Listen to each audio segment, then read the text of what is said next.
Fantasy anime has it all. Swords, spells, guilds, dragons, and that one overpowered guy who says he's just average. Today, we're diving into the best fantasy anime to watch that'll make you binge till 3 a.m. Number 6, from Old Country Bumpkin to Master Swordsman. Okay, this one's wild. Picture this, a clueless farm kid who's never left his tiny village suddenly becomes the ultimate sword god. Yeah, it's basically from hoe to hero energy. Our boy starts out just swinging a shovel, probably thinking he's cultivating crops, but next thing you know, he's cultivating respect. The animation? Surprisingly crisp for a sleeper fantasy series. The sword fights go hard. I'm talking pause and rewatch every frame kind of hard. But what really sells it is the humor. The protagonist acts humble, but every time he picks up a sword, he unintentionally humiliates seasoned knights like he's speedrunning their careers. The character growth feels rewarding, not just because he's leveling up, but because the world actually reacts to him. People underestimate him. Then suddenly, boom, he's deflecting magic blasts like he's in a One-Punch Man crossover.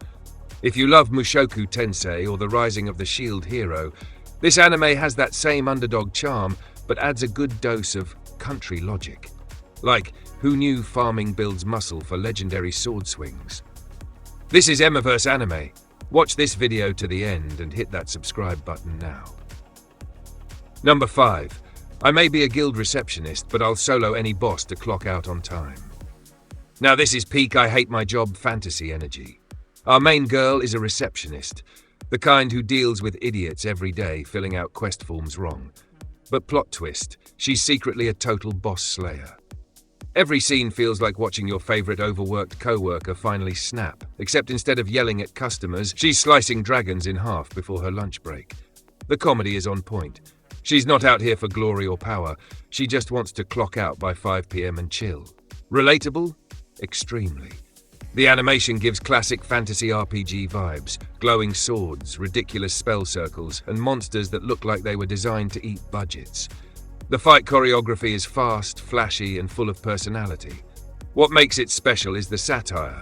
It pokes fun at the grind of fantasy life, turning adventuring into a 9-to-5 nightmare. If you've ever had a boss who thought teamwork meant you do everything, this anime will hit deep. Think of it as Konosuba meets Goblin Slayer, but with more HR paperwork and sass. Number 4. The Brilliant Healer's New Life in the Shadows. This anime is basically, what if your healer stopped being nice? Our protagonist is a genius healer tired of fixing everyone else's mess. So he ditches the hero party and becomes a shadow operator, healing, scheming, and occasionally flexing divine-level magic like it's pocket change. The world building is top tier. The fantasy kingdom feels alive, with politics, corruption, and a ton of morally grey characters. The tone walks the line between dark and satisfying. Think jobless reincarnation, but with more I quit my toxic party energy. And the way this guy deals with enemies? Cold. No hesitation, no mercy, just delete. It's refreshing seeing a healer not begging for protection, but being the scariest dude in the room. Also, the animation slaps. Rich color palettes, magic effects that glow like EDM concerts, and that satisfying magic circle hum sound we all secretly love. Honestly, if you've ever played support in an MMO and carried a whole team of clowns, this is your revenge fantasy.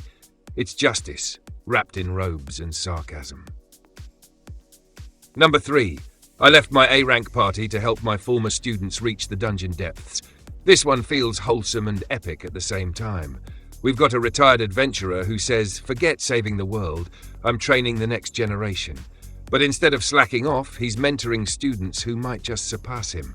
The heart of this anime isn't just dungeon crawling, it's mentorship, teamwork, and that beautiful mix of, I'm proud of you and, don't die kid. The fights are clean, the emotional beats hit hard, and the students have actual depth, not just plot armor. The show nails the balance between cozy fantasy vibes and jaw-dropping action. Watching the MC calmly guide his students while casually one-shotting monsters they're terrified of is hilarious. He's that chill teacher who says, watch and learn, then proceeds to solo a dragon while sipping tea. If you liked Ari Ferreira or The Eminence in Shadow, this hits that same mentor-prodigy sweet spot, but without the cringe power trips. It's fantasy comfort food with extra sword-swinging seasoning. Number 2. Welcome to the Outcast's restaurant. This one's cooking up something different, literally. It's part slice of life, part fantasy adventure, and 100% heartwarming chaos. The main character? A former hero turned chef who opens a restaurant for magical misfits and outcasts. Every episode feels like a side quest that accidentally becomes a therapy session over good food. You've got elves crying over soup, demons learning table manners, and the chef dishing out wisdom with a side of roasted wyvern ribs. It's like Isekai Izakaya meets Restaurant to Another World, but with deeper emotional flavor. The art direction is gorgeous. Every meal looks so good you'll get hungry mid-episode. And the writing? Surprisingly touching. It turns fantasy cliches on their head. Instead of fighting monsters, our hero feeds them. Instead of seeking revenge, he seeks healing through food. The humor is top tier too. Watching mythical creatures argue about seasoning feels way more dramatic than any boss fight. If you're tired of grimdark anime and want something that'll soothe your soul and make you hungry, this one's a must-watch. Number 1. My status as an assassin obviously exceeds the hero's nogs. Oh boy, this one doesn't mess around. The title says it all. Our MC is supposed to be a side character, but he's out here dunking on the hero like it's personal. Imagine being summoned as an assassin, then realizing you're stronger than the dude meant to save the world. Awkward.